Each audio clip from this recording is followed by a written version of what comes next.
Consider functions f and g.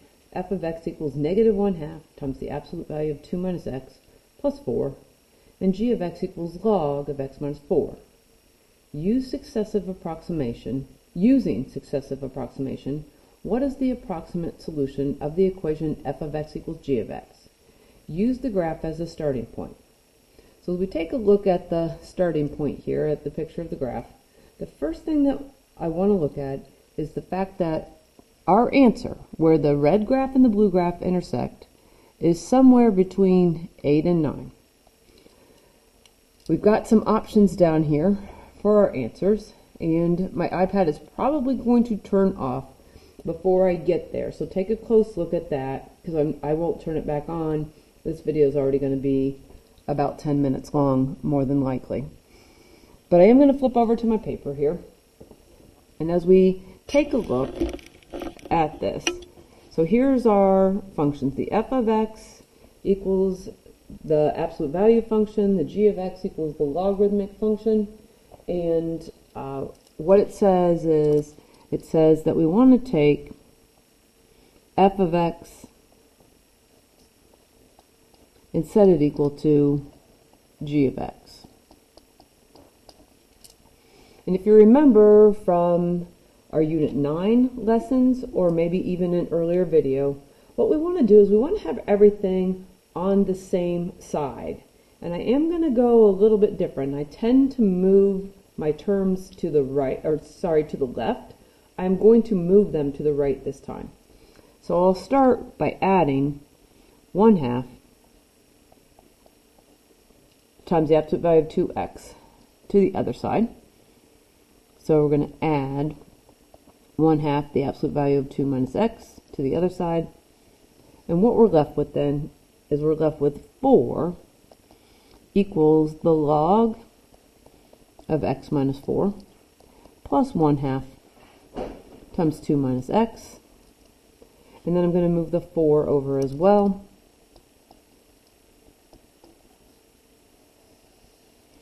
And we end up with log of x minus 4 plus 1/2 times the absolute value of 2 minus x minus 4. All that did, and you need to be able to see it, all that did is that made the negative 1/2, when we moved it to the other side, became positive. So less sign errors to make a mistake. But once again, remember what we found is when we looked at that picture, that our answer was between 8 and 9, which means that our lower bound, I'm going to abbreviate as LB for lower bound, and our upper bound is 9. And then what we're going to do is we're going to put 8 back into this equation, and I'm actually going to highlight this in red. I think that's helpful because I'm always going back to this equation. But when we put the 8 back in here, then it's going to be the log of 8 minus 4 plus 1/2 times 2, the absolute value of 2 minus 8 minus 4. And I've typed everything in ahead of time just to make the video a slight bit shorter. We get negative 0.397. Got to be able to see it. I'm going to do the same thing for the upper bound. So this is going to be the log of 9 minus 4 plus 1/2 times 2 minus 9, absolute value of, and then minus 4. And when I type that value in, we get 0.198. And what I really want to stress to you is it's not so much the numbers, it's going to be the sign. So the lower bound is going to be connected to the negative, the upper bound is going to be connected to the positive. Because what we're going to do now is we're going to take the average of the lower bound and the upper bound, And when we do that, we're going to get 17 over 2. And now we're going to put that value of 17 over 2 back into this red equation here, or the equation that's boxed off in red. So this is going to become log of 17 over 2 minus 4 plus 1/2 times 2 minus 17 over 2 minus 4. And when we do that calculation, typing it in to either Desmos or into our calculator, but what we end up with is we end up with negative 0.096, and again that's negative. So once again, the lower bound is the negative value, the upper bound is the positive value. So now we're going to have a new lower bound, and our new lower bound is going to be 17 over 2. Got to be able to see it. Our upper bound is going to remain 9. And to get our first iteration, what we're going to do is we're going to take 17 over 2 plus 9 divided by 2. And when we do that, we end up with 35/4. Well, that's the first iteration, and we need to find 3 of them. So I'm going to pause the video here for a second so I can copy down the equation over on my next page, and then I'll be right back. So now that we've found our first iteration, what we're going to do is we're going to take this value of 35/4 and we're going to put it back into the equation. So it's going to be in log of 35/4 minus 4 plus 1/2 times 2 minus 35/4, and it's the absolute value of that, minus 4.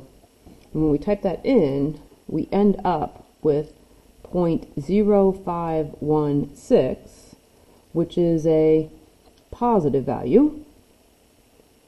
And as we go back here and we remind ourselves here that the lower bound, flipping just back over, our lower bound was the negative and our upper bound is the positive. So what's going to happen this time is that our lower bound is going to remain the same. Our lower bound, which I can pull up here, is 17/2. But now the upper bound is going to become the 35/4 because this value right here is positive. And what we're going to do to get our second iteration is we're going to take the average of those two values. So we're going to take 17 over 2 plus 35 over 4 divided by 2. And when we take the average of those two, we get 69/8, and that's our second iteration. And we have one more to do. But now that we found that 69/8, we are going to take this value of 69/8 and we're going to put it in that boxed in red formula, or if you prefer, I wrote it in red on this page. And it's going to be the log of 69/8 minus 4 plus 1/2 times 2 minus 69/8, absolute value of minus 4. We type that in, and what we end up with when I type it in is negative 0.022. Again, the really important part is that that value is negative, and so what's going to happen is that our lower bound is going to change again. So now our lower bound is going to become 69/8, and our upper bound is going to remain the 35/4. And we can use these to find our last iteration that we need. So we're going to take the 69/8 plus the 35/4 divided by 2. And when we take that, we end up with 139. over 16. And that is the answer that we would put in Edmentum. Like I said, my iPad turned off and I'm not going to turn it back on.